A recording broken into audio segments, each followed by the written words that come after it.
Comencemos el programa de hoy desde el arte. Estas obras son del pintor ecuatoriano Osvaldo Guayasamín. Como podemos ver, no son imágenes alegres o cautivadoras. Su contemplación no nos llena de alivio. Son imágenes de rostros y cuerpos que incomodan por las emociones que transmiten: miedo, angustia, incertidumbre. Ese era el objetivo del artista, que nos confrontemos con esa parte de la realidad humana que muchas veces se intenta evadir con naturalezas muertas, retratos, paisajes, cuerpos ideales y simétricos, querubines o esculturas de personajes fantásticos. A Osvaldo Guayasamín le impresionaba cómo los seres humanos causan la miseria, la destrucción y el terror de otros seres humanos, sobre todo de grupos vulnerables como los campesinos, los indígenas, las mujeres, grupos que son tratados con desigualdad, discriminación, injusticia y violencia a causa de la corrupción y los abusos de sus mismos congéneres. ¿Qué muestran estos rostros, estos gestos, estas actitudes?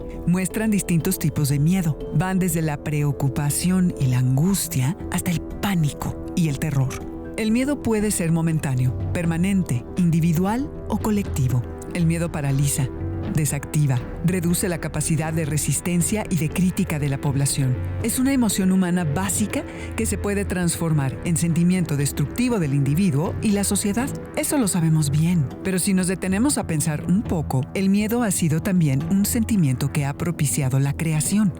Aunque suene extraño, la cultura se ha desarrollado como contraparte del miedo. Lo que vamos a abordar en este programa es cómo el miedo, al igual que otros sentimientos como el amor, los celos o la piedad, ha cambiado a lo largo de la historia. Por supuesto, cuando el miedo ataca, puede ser destructivo, tanto de la persona como del grupo, pero también ha sido una de las principales fuentes de la cohesión y la organización social. El miedo es un sentimiento desagradable causado por un peligro o dolor.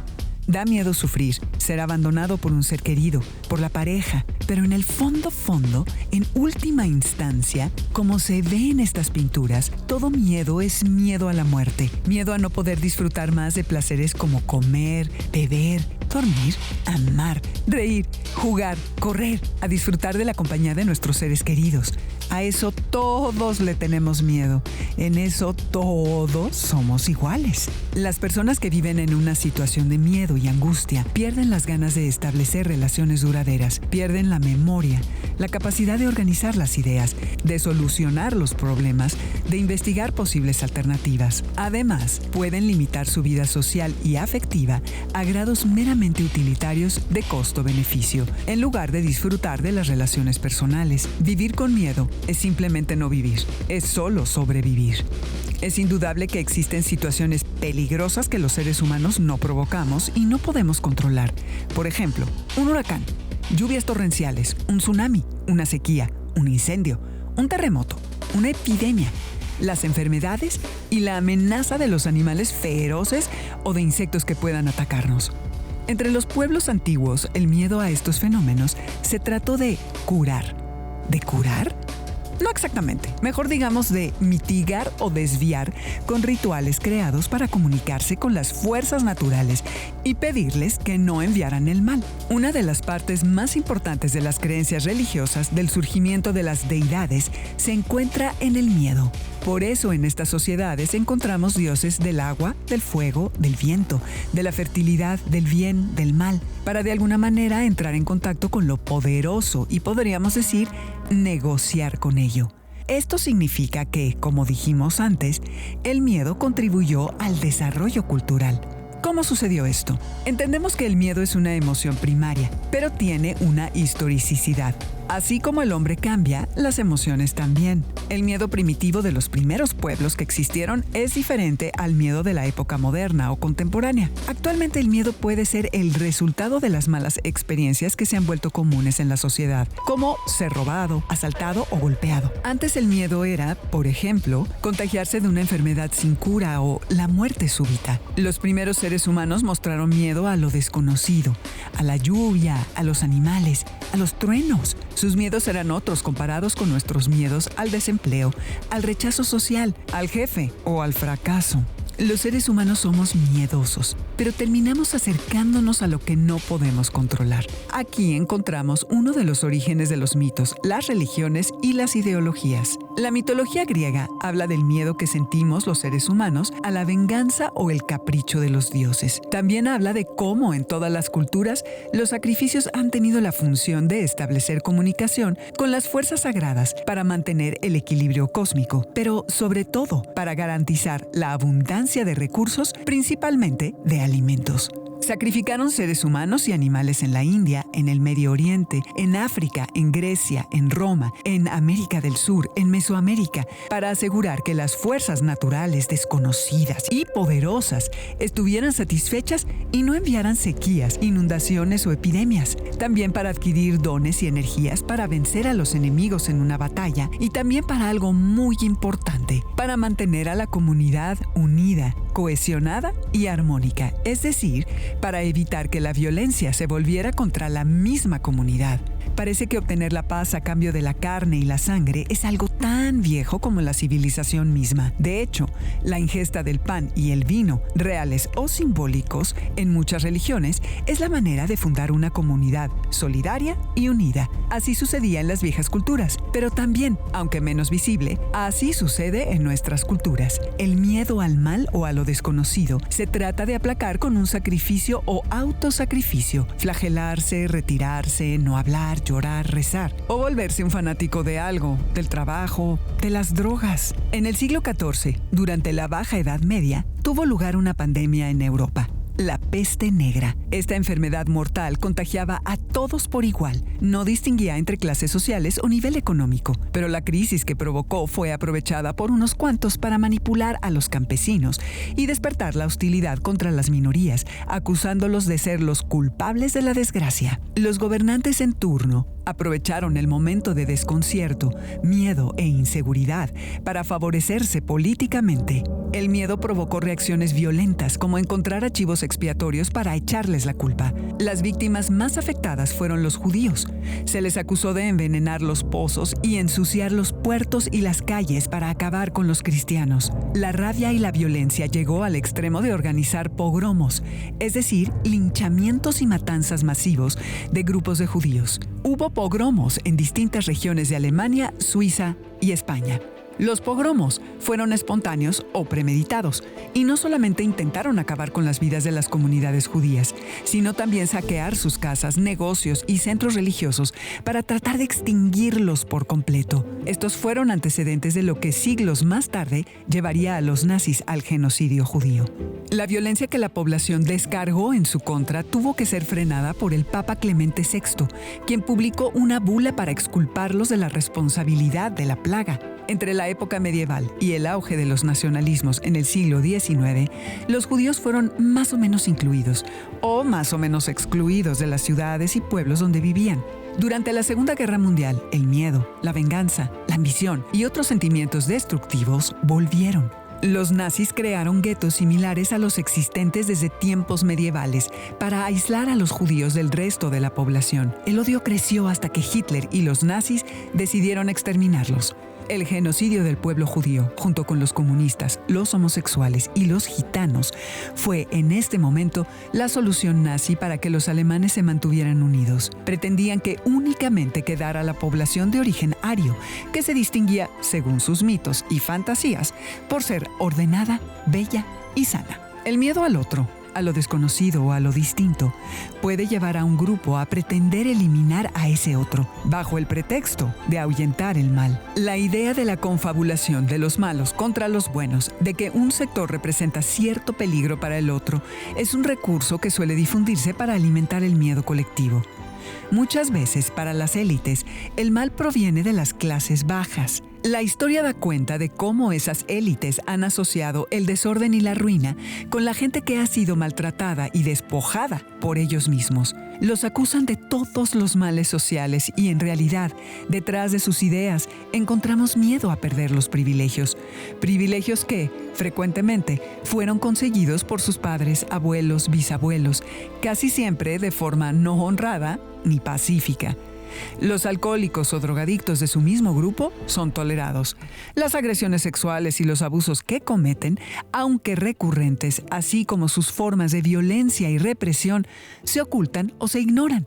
Pero detrás de todo, el miedo. Para la gente religiosa, los temblores y terremotos fueron pruebas de la existencia divina. A menudo los vincularon con el castigo por los pecados cometidos. En el México colonial, en la Nueva España, por ejemplo, los sermones lamentaron el destino de quienes de repente habían muerto en estos eventos sin haberse confesado. Con estos cataclismos, los sacerdotes informaron sobre las profecías escatológicas que anunciaban el fin de los tiempos. Y para aplacar el miedo colectivo y calcular la duración de un sismo, las comunidades rezaban continuamente oraciones. La iglesia tocaba una plegaria para atender a los heridos y enterrar a los muertos. Posteriormente, una serie de acciones promovían la resignación que todo buen cristiano debía adoptar ante las impetuosas fuerzas naturales. Los rituales religiosos ya no eran sacrificios sangrientos, pero las reuniones colectivas continuaron realizándose en los templos para tratar de impedir el cumplimiento de las supuestas profecías o, al menos, calmar el miedo de los fieles. Según el filósofo alemán Immanuel Kant, los terremotos provocaban gran miedo, pero gracias a la providencia, este sentimiento podría ser dominado con el conocimiento de los fenómenos naturales, pues permitiría tomar precauciones y prevenir el mal. Al igual que Kant, otros pensadores ilustrados creyeron que la ignorancia era la madre de muchos miedos. De allí surgió la necesidad de investigar las causas de las catástrofes provocadas por la naturaleza de una manera científica, no solamente tratando de adivinar qué pasaba o inventando rituales para prevenirlas. El desarrollo de la ciencia para encontrar explicaciones al mundo y sus fenómenos fue de la mano con el desarrollo de la sociedad e implicó resistencias, inconformidades, rebeliones y revoluciones. Durante la Revolución Francesa, el Gran Miedo fue un movimiento popular que se desarrolló entre el 20 de julio y el 6 de agosto de 1789. Se extendió el rumor de que la aristocracia estaba contratando bandidos para que recorrieran los campos, cortaran el trigo verde y estropearan la cosecha, lo cual dejaría más pobres a los pobres. Otro de los rumores era que los propietarios nobles estaban acaparando el grano para venderlo a precio más alto. Los rumores funcionaron como siempre funcionan, creando miedo e incertidumbre.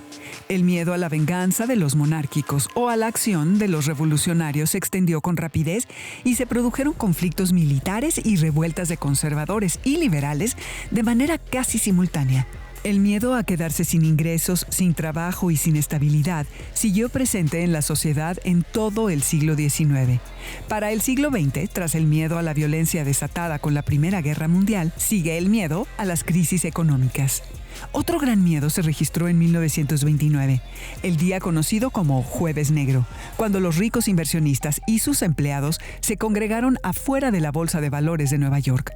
Reinó una atmósfera de preocupación y nerviosismo que pronto se convirtió en miedo y hasta pánico por las noticias de la caída del mercado financiero.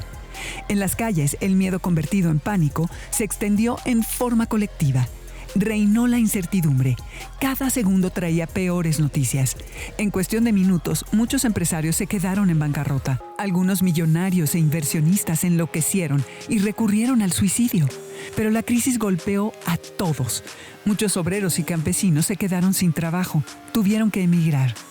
En medio del gran crack que inició con la depresión de 1929, el presidente de los Estados Unidos, Franklin Delano Roosevelt, mencionó en un discurso lo siguiente: «Permítanme afirmar mi profunda convicción de que lo único a lo que debemos temer es al propio miedo, terror sin nombre, sin razón, injustificado, que paraliza todos los esfuerzos necesarios para transformar el retroceso en avance».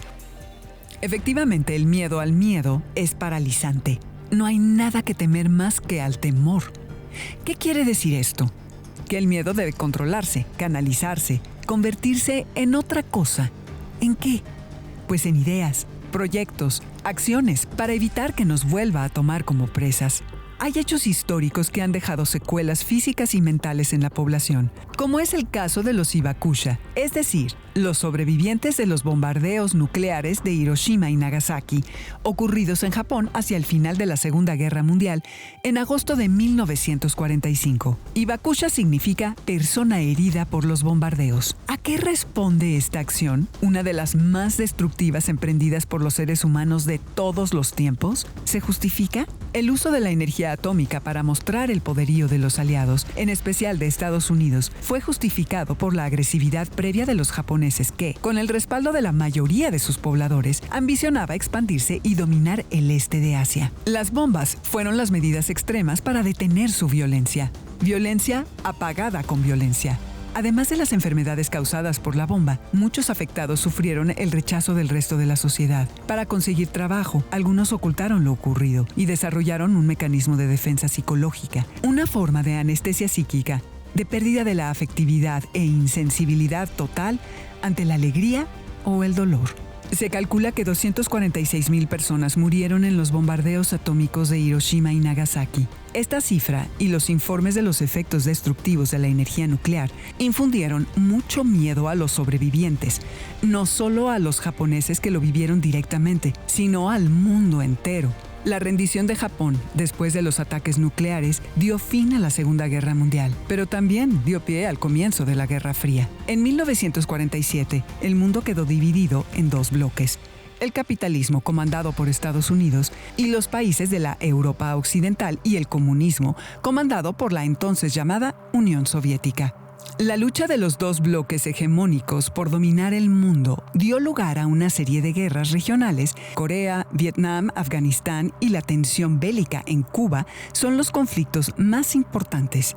La violencia, los conflictos locales, el espionaje, la carrera por el desarrollo de nueva tecnología bélica, en especial por el uso de la energía nuclear, generaron un clima no solo de tensión, sino de miedo global. Vivir bajo la amenaza constante de una guerra genera un miedo difícilmente superable. Así vivieron los sobrevivientes de las guerras y sus hijos hasta el llamado deshielo, la década de los 80 del siglo pasado. El teléfono rojo fue el ícono que representó la Guerra Fría. Se supone que este simbólico objeto significaba la línea directa entre el Kremlin y la Casa Blanca. Con una simple llamada hecha desde este teléfono, el mundo entero podría salvarse o destruirse en cuestión de minutos por efecto de la energía atómica. En realidad, nunca hubo líneas telefónicas y, mucho menos, un aparato telefónico rojo. Pero la creación de rumores acerca de su existencia y su posible uso funcionó para infundir un miedo a nivel mundial que dejó el futuro de países enteros a merced de la voluntad de dos poderosos. Vivimos un momento excepcional que seguramente cambiará el rumbo de la historia. Su detonante ha sido una pandemia del virus popularmente conocido como corona. Pero esta no es la primera vez que una pandemia azota a todo el mundo. Ya vimos antes lo que pasó con la peste negra. A lo largo de la historia se dieron momentos en los cuales aparecieron enfermedades nuevas que en poco tiempo atacaron a una población y atravesaron fronteras para convertirse en pandemias. Las pandemias cambiaron el curso de la historia debido a las muertes que ocasionaron y a las consecuencias económicas, políticas y sociales entre los países afectados. El miedo al contagio a un virus puede dominar y cambiar a sociedades enteras mientras la amenaza esté vigente. Recordemos algunas de las pandemias similares que nos ha tocado vivir en la historia reciente. En 1889, la gripe rusa apareció en el mundo de las enfermedades. Como la virología aún no era una disciplina desarrollada, no se conoce su origen exacto, pero se cree que fue una mutación del virus de la gripe. A esta pandemia se le llamó Gran Gripe Rusa. Se extendió lentamente por Europa a través de las líneas de ferrocarril entre países y llegó a América por medio de los viajes en barco entre los continentes. Esta enfermedad afectó a 25 millones de personas y ocasionó la muerte de alrededor de 1 millón de personas en todo el mundo. La gripe española de 1918 fue causada por una cepa del virus de la gripe y se extendió por todo el mundo casi al mismo tiempo que las tropas se repartían por los frentes europeos durante la Primera Guerra Mundial. Se estima que en todo el mundo murieron entre 20 a 50 millones de personas.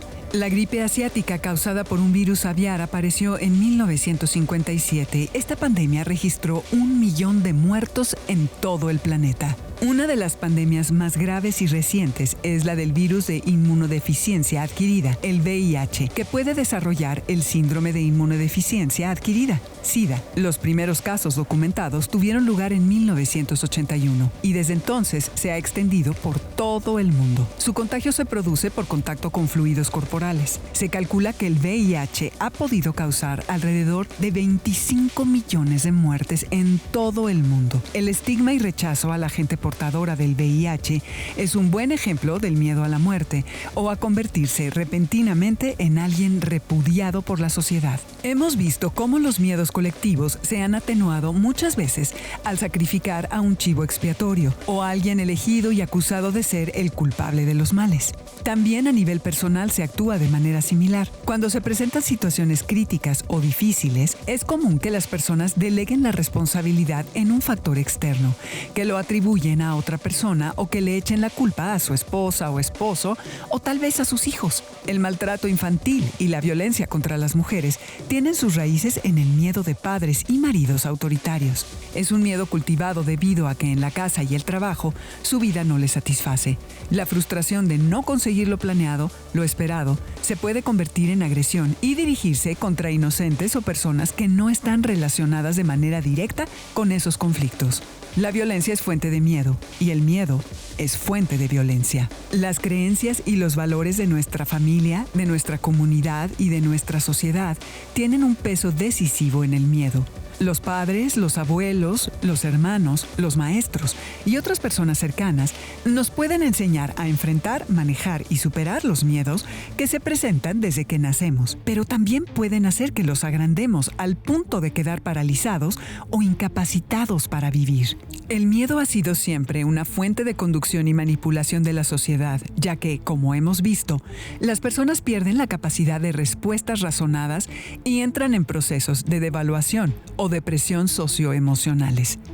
El miedo generalizado al futuro y el miedo al fin del mundo, por ejemplo, no son el resultado de una experiencia o una percepción personal, sino de la difusión y repetición de discursos a través de los medios masivos de comunicación que tienen la intención de generar miedo en la sociedad para conducirla o manipularla de acuerdo a los intereses de ciertas élites, grupos políticos o sectores con poder. Los medios de comunicación masiva, con su fascinación ante las catástrofes, los accidentes, las enfermedades y todo lo que parezca escandaloso y espectacular, administran los miedos. Primero aterrorizan a la población y enseguida trasladan el miedo a otra parte, a otra noticia o al consumo. Las compras de pánico, el consumo obsesivo de tecnología, de objetos de prestigio, de viajes y de entretenimientos son mecanismos para alejar el miedo y las angustias. El poder del miedo es tan grande que se usa y se abusa de él para desestabilizar a un gobierno o para someter a la gente. El miedo es el instrumento preferido de los agentes del poder para alcanzar sus objetivos mediante el manejo de las emociones de un público poco o mal informado. Pongamos atención en el discurso de algún noticiario y veamos cómo antes de anunciar algo se recurre a algún efecto audiovisual que, por su dramatismo, provoca alteración o angustia, aunque parezca imperceptible. Esta es una forma de predisponer a la gente de modo que se mantenga al pendiente de todas sus informaciones. Esto no suena tan inofensivo si recordamos que cada medio de comunicación tiene su propia agenda política. Facebook, Twitter y otras redes sociales, con su poder de compartir ideas y opiniones, funcionan también para reforzar miedos colectivos. Se puede reconocer su utilidad para movilizar a la gente en torno de un buen fin, aunque también pueden ser utilizadas para reorganizar la percepción en función de intereses de grupo o partidistas. Las tecnologías de la información y la comunicación, al ampliar la pérdida directa del contacto social, afectan la expresividad emocional y tienden al comportamiento antisocial o a la destrucción de los lazos y vínculos sociales que todos necesitamos para sentirnos seguros y acompañados. El aislamiento prolongado reduce las capacidades de comunicación, el interés por los otros e incentiva el sálvese quien pueda. Participan en la globalización del miedo, radicalizan las desigualdades sociales y amenazan la libertad democrática y la justicia social. Pero como lo anunciamos desde un principio, el miedo también también es un poderoso creador de cultura, porque moviliza nuestras defensas, nuestra inteligencia y nuestra creatividad. Gracias al miedo, los seres humanos desarrollamos nuestras primeras formas de racionalidad, de ordenamiento de la naturaleza y establecimiento de relaciones sociales. El miedo fue fundamental para la unidad grupal primaria, para defenderse de los enemigos y atacar con el poder concentrado de sus integrantes. Por eso, los mitos, que son un producto narrativo de aquello a lo que se le tiene miedo, organizan un relato que hace inteligible esa realidad de peligro constante y aporta explicaciones cargadas de valores, respuestas, consignas y normas sociales. Los miedos mueven al orden, a la racionalización, pero también a la imaginación. Necesitamos sublimar el miedo, es decir, desviarlo de las formas violentas que destruyen a nuestras comunidades. Los rituales en la vida cotidiana, la cortesía, el interés por lo que ocurre a los otros, la plática, la charla, el diálogo, son formas de construir emociones resistentes al miedo. Investigar por sí mismo, promover la amistad y la solidaridad genera en todos un clima de tranquilidad, paz y confianza. Clima que, por supuesto, es el mejor antídoto contra el miedo. Pero cuidado con la idealización, cuidado con el exceso de optimismo y de positividad a toda costa. Cuidado con los discursos fáciles y demagógicos que nos alejan de la realidad. Los momentos de satisfacción y felicidad no llegan mágicamente, no caen del cielo. La historia prueba que solo podemos construir castillos con buenos cimientos en la tierra, porque los castillos en el aire simplemente se caen. Activémonos con los pies en la tierra. Se vale brincar, correr, nadar, pero siempre en contacto con la realidad.